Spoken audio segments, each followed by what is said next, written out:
Bueno, vamos a ir un poquito ya entendiendo una propuesta desde el punto de vista de cómo es que pudiera ser. Ustedes ya nos han dado eh, algunas pinceladas en referencia a esto, pero inclusive ustedes, René, particularmente tú como presidente de ASA Fondos, de la Asociación de Fondos, de la Asociación Salvadoreña de Administradores de Fondos de Pensiones, ustedes también han hecho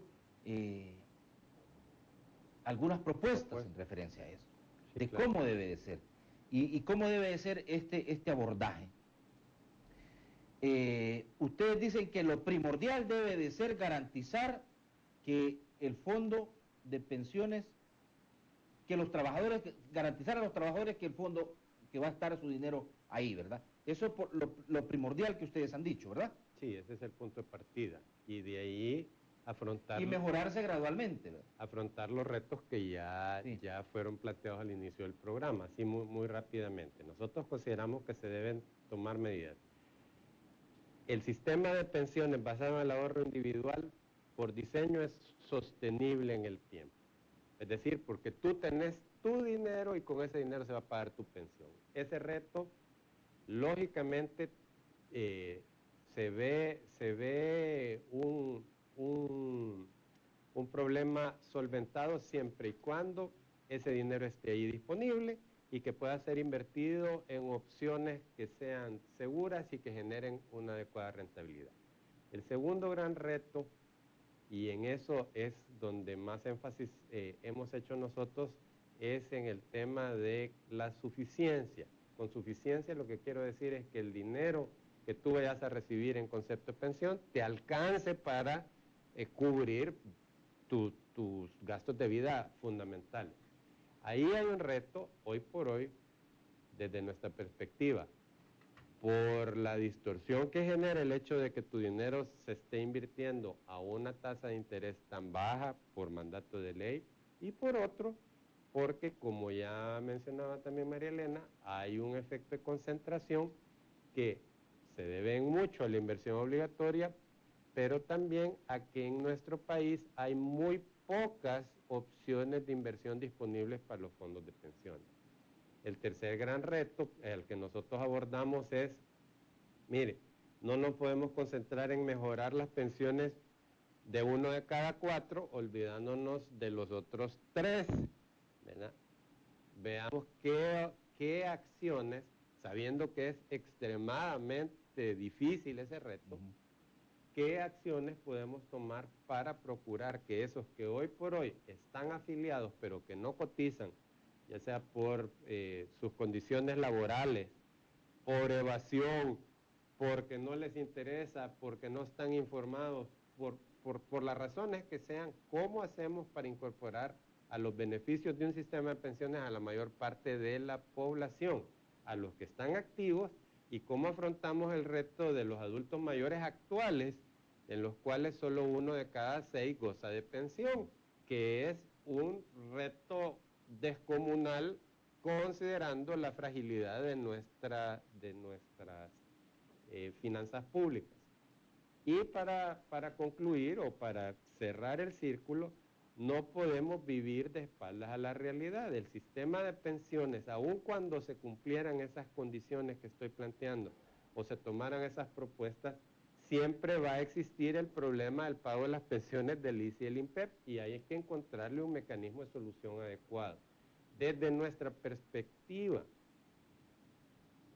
el hecho de que hoy por hoy se utilice un mecanismo de deuda no es el ideal, pero creemos que si la tasa de interés que se pagara por eso fuera la adecuada, no debería de ser un problema fundamental.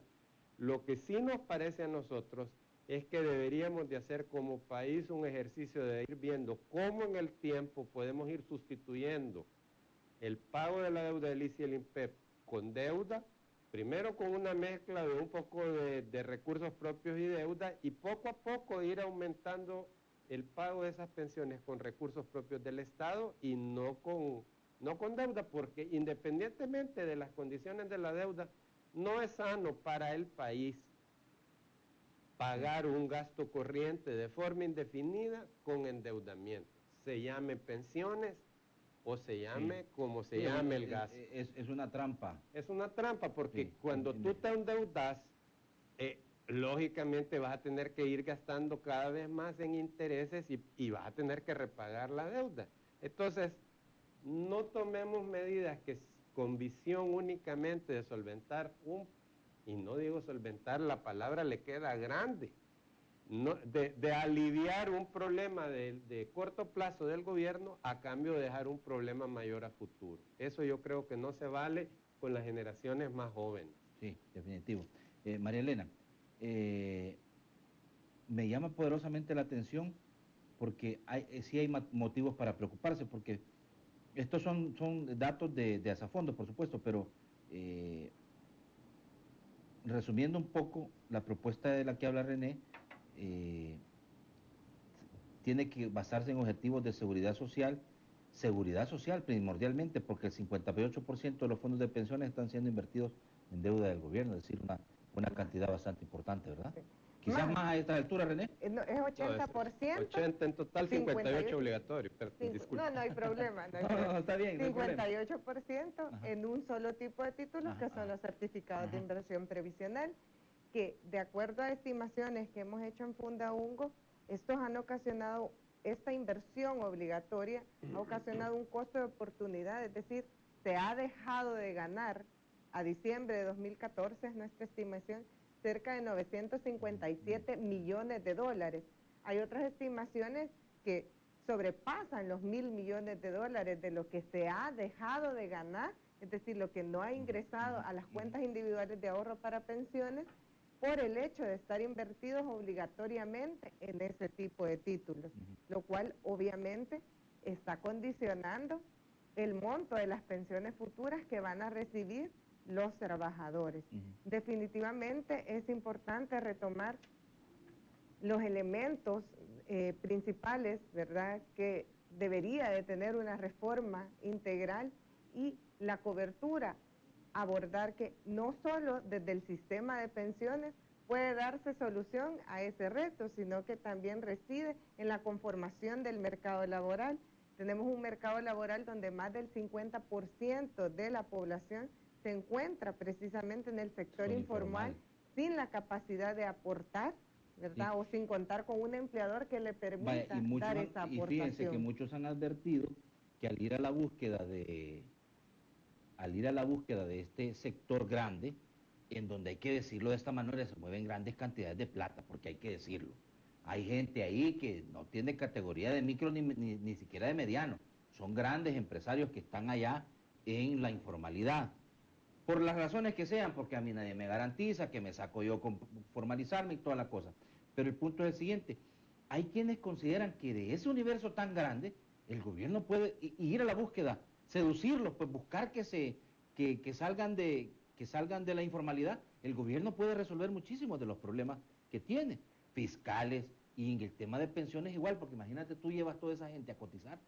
Tal como usted lo menciona, el sector informal es un sector muy heterogéneo, así como existen personas con la capacidad de contribuir y que son realmente empresarios que mueven cantidades importantes de dinero, también hay una gran cantidad de la población que son más que todo empleos de subsistencia. Exacto. Desde nuestros diagnósticos también recomendábamos que se hiciera en un primer momento, ahorita es voluntaria la afiliación de los profesionales o de los independientes, pero podría hacerse obligatoria, ya hay experiencias de países que lo han hecho, hacer obligatoria la contribución. ¿Y por qué nos importa que alguien que aunque tenga recursos contribuya? Porque si no lo hace, siempre en su vejez probablemente ya no tenga la capacidad de trabajar y esto se convierte no solo en una carga para su familia, sino también para la sociedad. Por eso es necesario que todas las personas empiecen a acumular derechos que les garanticen una pensión en la vejez. Por lo tanto, se recomendaba que a través de los que ya, por ejemplo, aportan al impuesto sobre la renta y están registrados en el Ministerio de Hacienda, simplemente de manera obligatoria la cotización al sistema de pensiones, pero también que se busquen otros esquemas complementarios. Por ejemplo, ya se ha mencionado y hay experiencias también como en Uruguay, el esquema de monotributo que puede operar para pequeños o microempresarios que a través de un solo tributo o de un solo pago pueden contribuir a seguridad social y también Sí. a la parte tributaria, a los impuestos del gobierno. Sin embargo, esto se requiere, ¿verdad?, un esquema nuevo y una alta regulación y supervisión para garantizar que en ese esquema solo se afilian o estén las personas que no tienen la capacidad de hacerlo en los regímenes que ya están establecidos, tanto fiscal como de seguridad social. Sí. Por lo tanto, es necesario atender este problema con medidas complementarias que no solo van a ser desde el sistema de pensiones, porque no puede pedirse al sistema de pensiones que solucione ni los problemas, ni todos los problemas del mercado laboral, ni todos los problemas fiscales, como ya se ha mencionado. Con lo poco que se ha conocido, sí pareciera que no se resuelve el problema de raíz, ¿verdad? Sino que es un parche para tapar un hoyo que de todas maneras más adelante vas a necesitar nuevamente que estar en esta discusión para poder resolver, porque no corriges. Más o menos por ahí andaría la historia por los pocos elementos que se conocen, como lo plantea René Novelino de Asafondos. ¿Ustedes lo ven de esa manera? Como digo, ¿verdad? No tenemos conocimiento completo, pero por los pocos elementos consideramos que también hay parámetros que deberían de incluirse y que no se están incluyendo, como por ejemplo los años de cotización exigidos. Estos 25 años de cotización continuos o discontinuos son altamente restrictivos para las características del mercado laboral. Nada menos, ¿verdad?, con datos de Asafondos, solo el 40% de la población, por ejemplo, en el año 2012, alcanzaba estos 25 años que exige la ley. Y el 60% tiene el derecho únicamente a devolución de saldo. Esto hace que dependa de sus capacidades de administración, una persona que le alcance el dinero para todo el periodo de su jubilación, y también pierde el derecho al régimen de salud y la garantía de pensión mínima. Entonces está dejando a una persona desprotegida por el resto de la vejez, y este tipo de parámetros no se están abordando. Se recomienda flexibilizarlo porque si bien tiene una implicación directa con el monto de las pensiones que voy a recibir, ya que si cotizo un menor periodo, acumulo menos, y si cotizo más, ¿verdad?, acumulo más, obviamente, pero podría flexibilizarse para brindar pensiones reducidas y no dejar desprotegida a la población con el régimen de salud y muy probablemente a que se le agote el saldo sin alguna garantía. Perfecto. Vamos a habilitar a partir de este momento el segmento de opinión ciudadana para tener la posibilidad de la participación de la gente y que la gente nos ayude también con sus interrogantes en referencia a la discusión que hemos tenido esta mañana con René Novelino, presidente de la Asociación Salvadoreña de Administradores de Fondos de Pensiones, Asafondos, y María Elena Rivera, coordinadora del programa de estudios sobre políticas públicas de Fundaungo. En particular, René, sí hay una cosa que es también un poquito delicada y hasta preocupante, porque a pesar que las administradoras de fondos de pensiones pagan, ¿sí?, del ahorro que tiene la gente en sus cuentas individuales, puede llegar un momento en que este ahorro se quede a cero, ¿verdad? Y cuando llega a cero, pasa al sistema público. ¿Es así, verdad, René?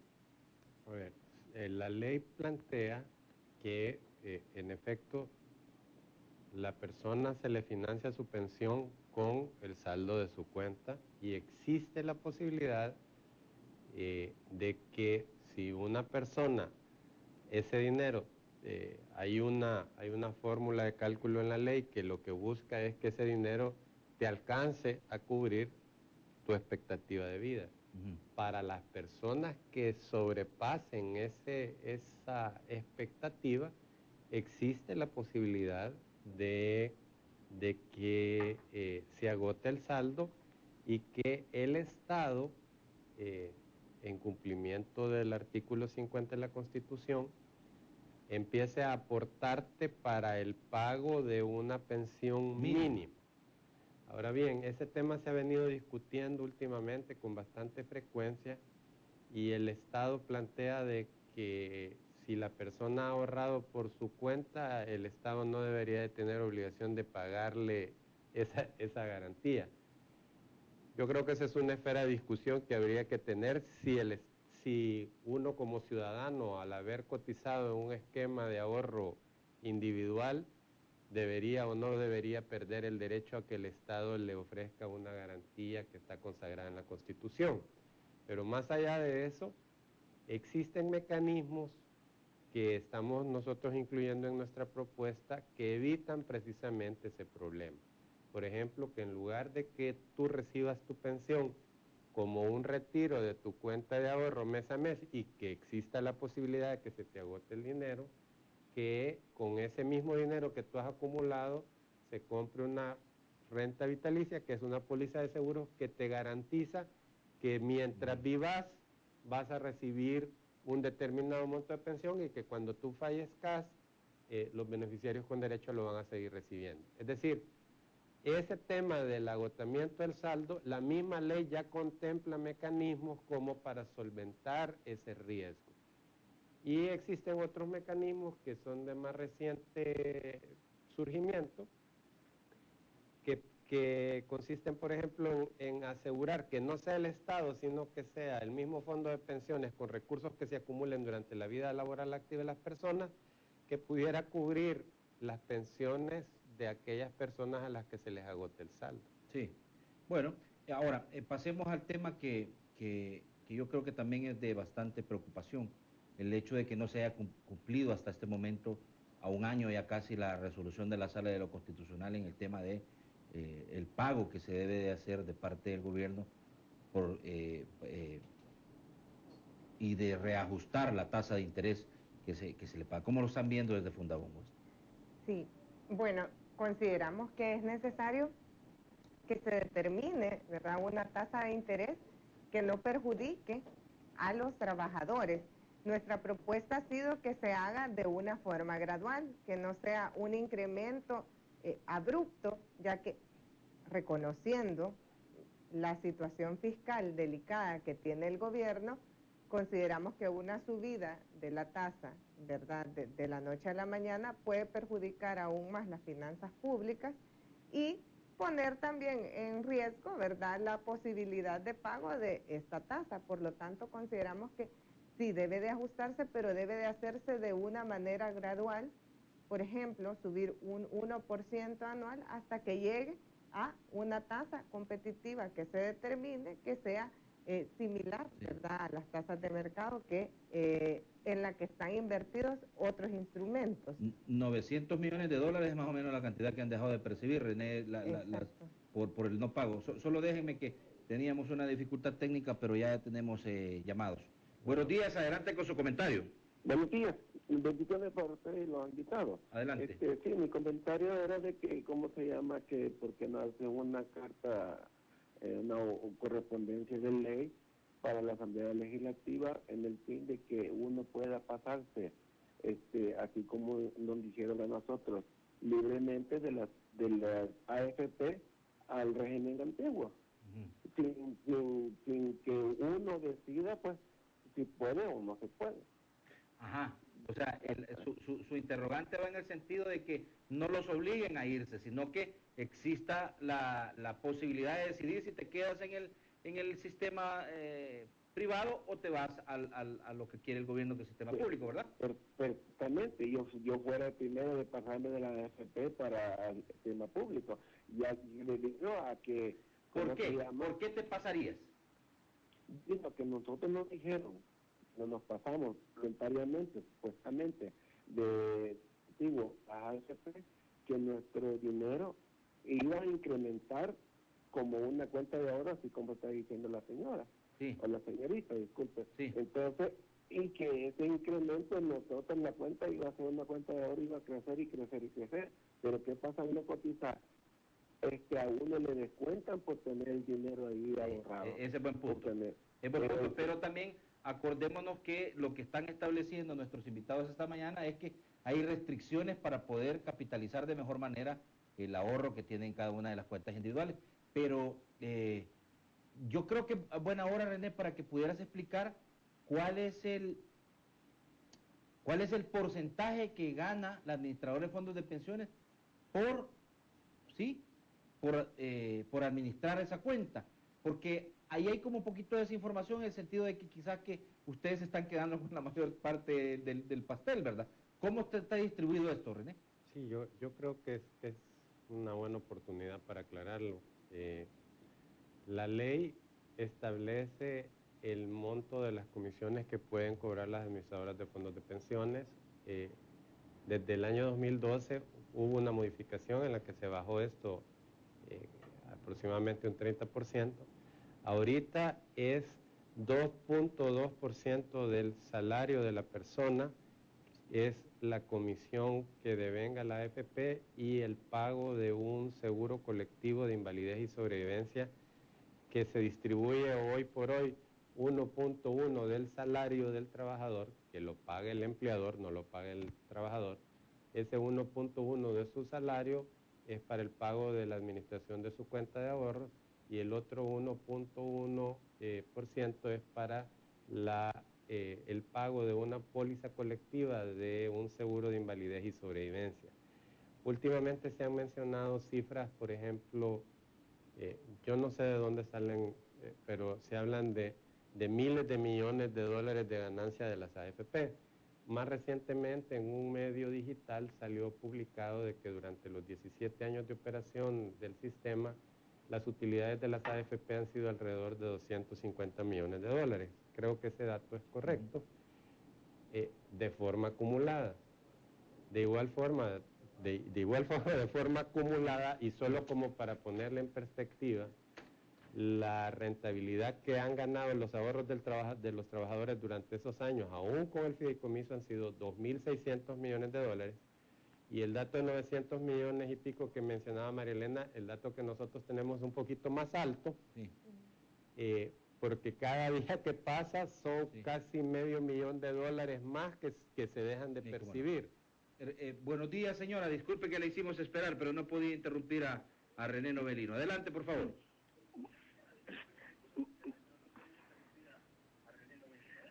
Buenos días.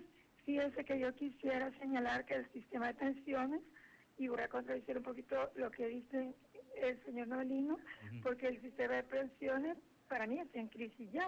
Yo pertenezco a un grupo de personas que nos pensionamos viniendo del sistema público al privado, somos del grupo de los optados, y resulta que la situación para nosotros es crítica.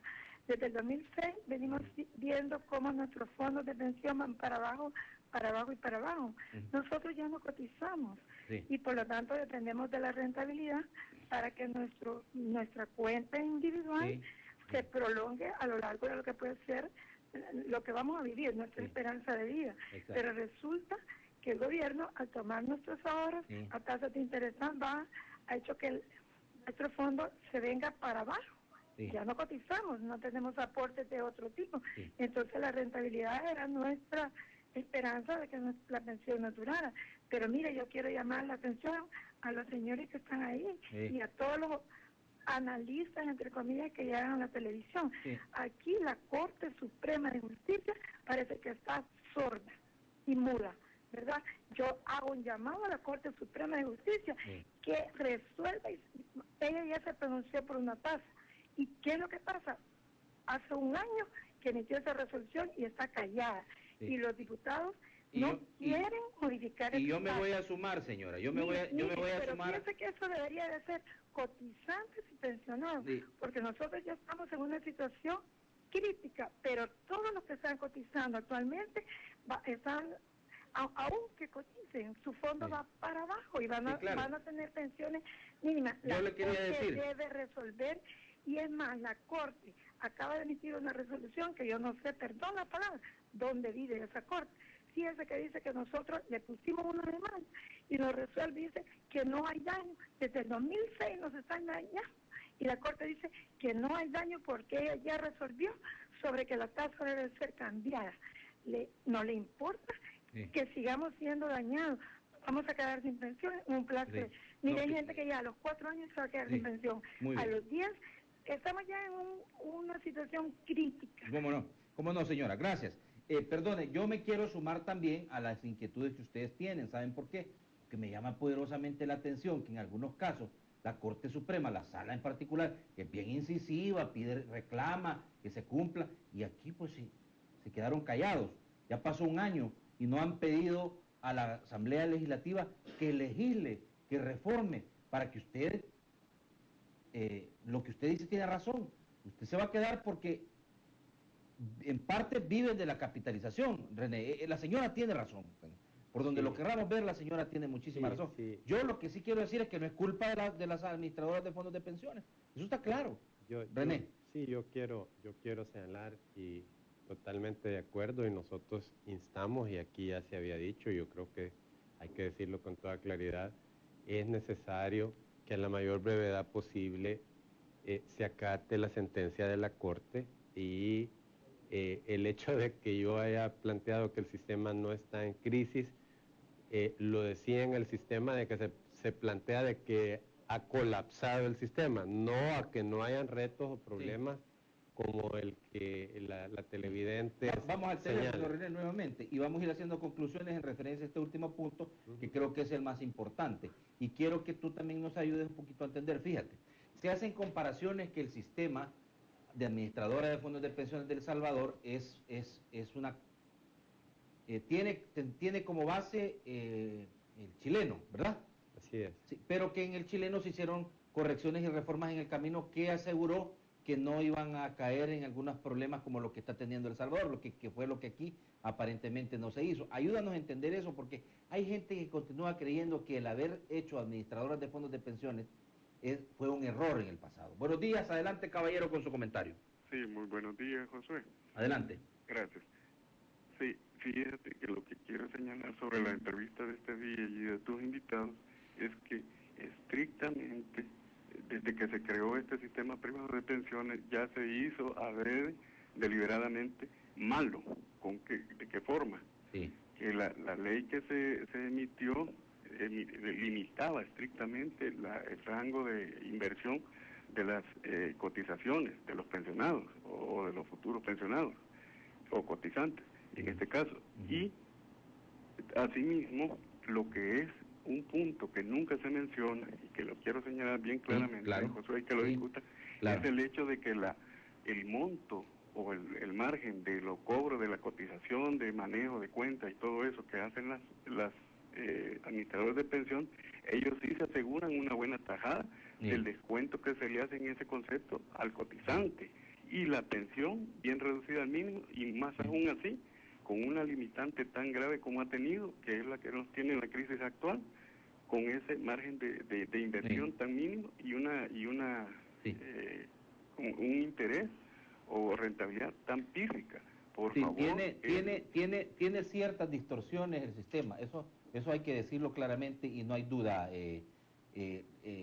Permíteme, la verdad, María Elena, tal vez René, lo que ya te explicaba y lo que él dice, ¿verdad? Que ustedes como administradoras sí se aseguran la ganancia, pero, y no importa el tema de aquel decreto 100 fue, ¿verdad? El famoso decreto 100 que se aprobó durante la administración de Elías Antonio Saca para permitir que se tomaran fondos de lo que se estaba ahorrando de los trabajadores. René. Así que yo creo que en eso nosotros hemos sido bastante consistentes en el tiempo. Cualquiera que revisa nuestras declaraciones a lo largo del tiempo puede constatar que siempre hemos señalado de que eso es una distorsión, que siempre hemos señalado de que el trabajador necesita que se crean condiciones legales para que su dinero genere la mayor rentabilidad posible, y hemos planteado en el 2006, en el 2009, en el 2011, en el 2012, en el 2014, en el 2015, propuestas concretas a diferentes administraciones, no a una, sino que a todas las administraciones, en el sentido de que se permita un régimen de inversiones que genere una mayor rentabilidad, una mayor ganancia al dinero de los trabajadores. El tema que tú mencionabas respecto de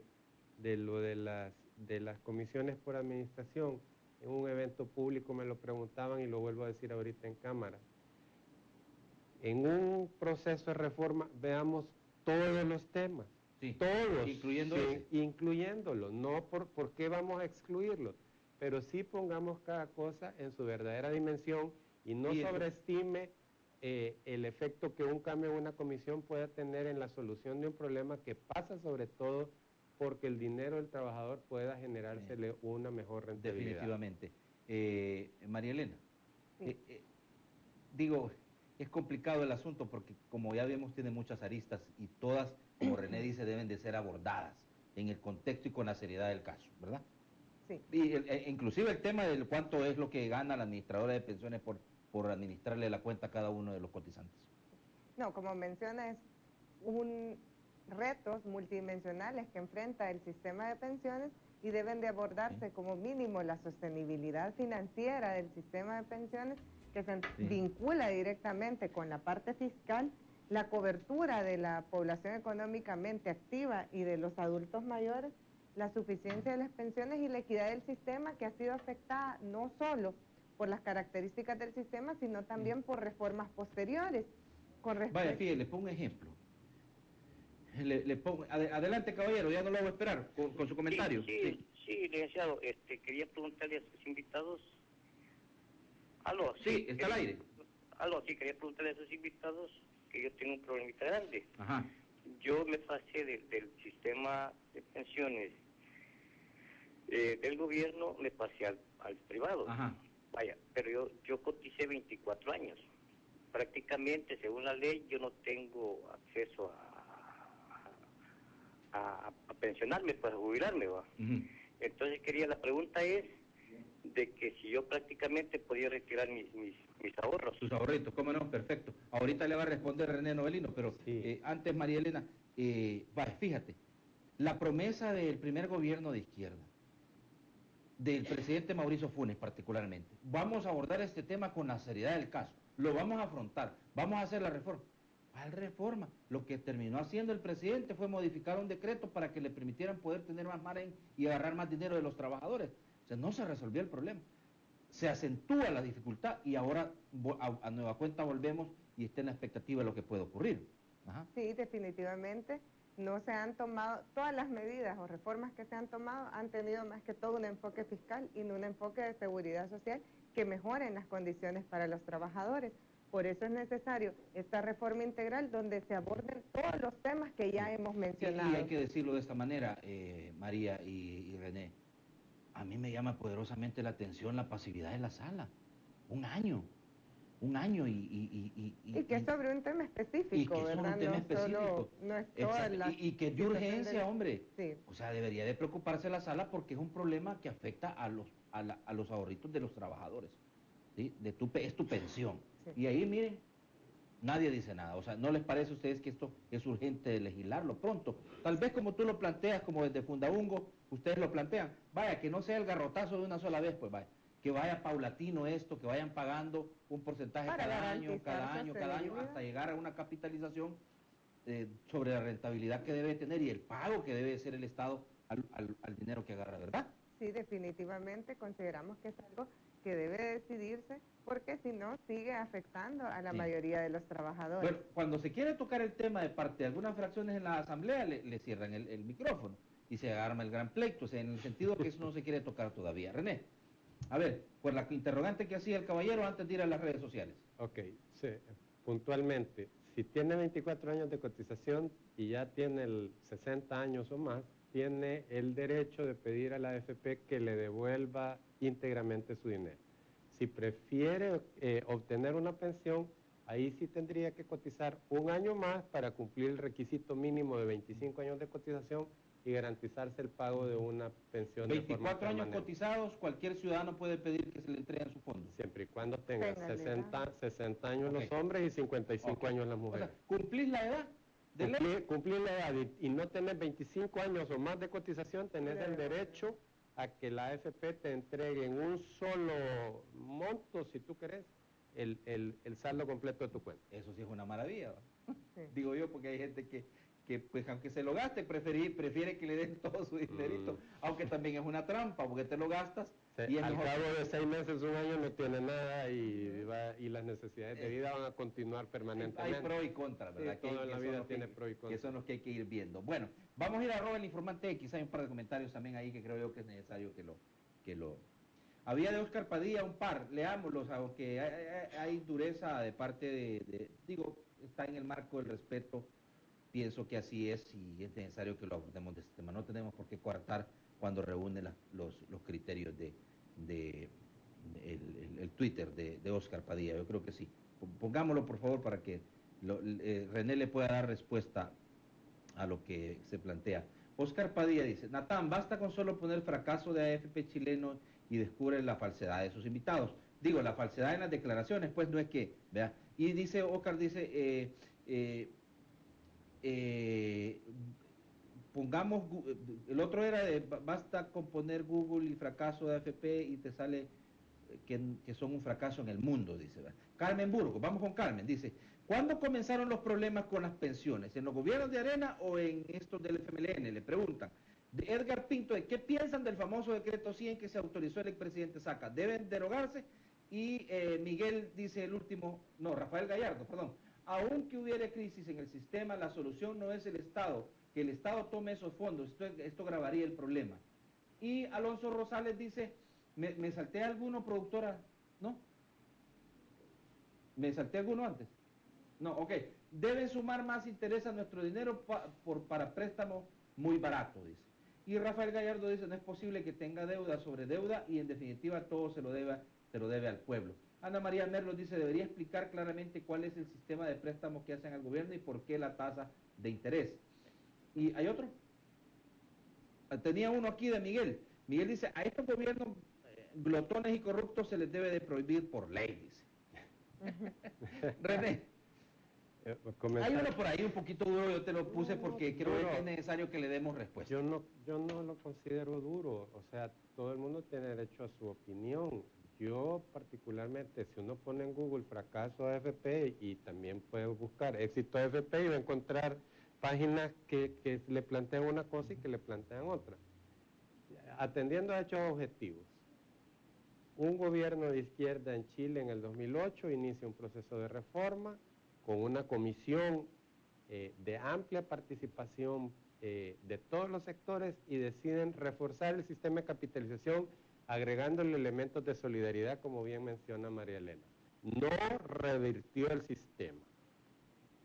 Vuelve a ganar la presidenta Bachelet, vuelve a crear una comisión, vuelven a discutir sobre el tema y vuelven a definir que van a mantener con el esquema actual. Y hacerle correcciones. Haciéndole correcciones, sí. Es que es necesario ir adaptando los sistemas a la realidad. Justamente. De ahí había otra pregunta, que se refería a Arena o FMLN. Yo creo que ha sido empezó el problema? Una política de Estado desatender el tema de pensiones independientemente de quién ha estado en el poder. Esa es mi opinión personal. ¿Se debería derogar el decreto, René? Pues yo creo que se debería de analizar, pero creo también que la ventana de derogar ese decreto ya pasó hace algún tiempo. A lo que me refiero es que si se deroga hoy, ya mucha gente de ese decreto, la mayor parte de personas que pertenecen a esa población, ya adquirieron su derecho y una derogatoria posterior no les va a quitar su derecho. Definitivamente, así es. María Elena, tus conclusiones. Sí.